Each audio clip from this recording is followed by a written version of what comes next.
तो प्रसंग चल रहा है कि जब ये भगवान के दरबार में पहुंच जाता है तब इसको सारी बात याद आती है। जब वहां से चला था, मनुष्य जीवन पाकर आते हैं तो सभी उसके साथी बधाई देते हैं कि मेहर होगी भगवान की तेरे पे, और भगवान ना बोलिए, घनी भक्ति करिए, पीछा छुटवा के आना इबके।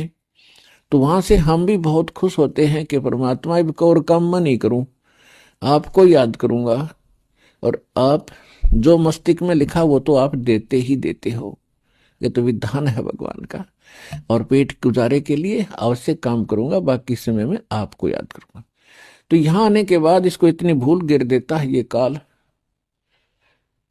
कि ये पिछला सब भूल जाता है और नए सिरे से इसकी पढ़ाई शुरू होती है। ये तेरा चाचा या तेरी चाची, ये तेरा मामा, ये तेरा बुआ, तेरी बुआ, और इस तरह से फिर इसको पढ़ा करके ये संसारिक ये मंत्र, माया कैसे इकट्ठी करनी चाहिए, बड़ी कोठी बना ले बड़ी इज्जत हो जाएगी, तो ये नए मंत्र सिखाए जाते हैं इसको।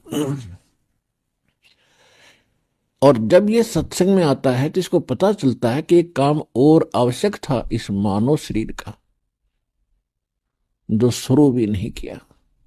तो वहां से परमात्मा के दरबार में जब ये जाता है, इसको सारी बात याद आती है, और फिर ये हाथ जोड़ता है धर्मराज के सामने कि हे महाराज, एक मनुष्य जीवन और दे दो, अब के कति नहीं बोलूंगा। धर्मराज फिर उसकी पिछली हिस्ट्री चालू कर देता है।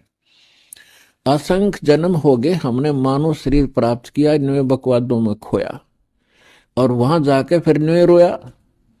तो वो उसकी थोड़ी सी क्लिप दिखा देता है कि ले, तू तो झूठा बहुत है, और पहले भी ऐसे प्रॉमिस तूने किए थे, एक पूरा नहीं किया।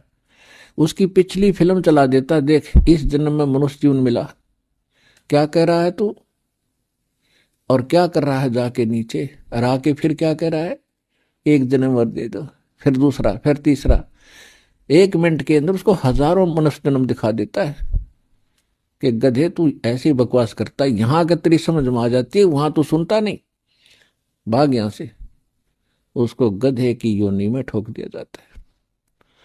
तो पुण्यात्माओं, ये गॉड गिवन स्पिरिचुअल नॉलेज है। अब वो शंका भी समाप्त होगी है, कोई यूं का किसने देखा है, भगवान ने बताया करके ये। और इसमें भी कोई यूं कहे कि किसने देखा देखी जाएगी, तो वो तो नालायक आदमी, पत्थर है, इंसान नहीं, वो शैतान है।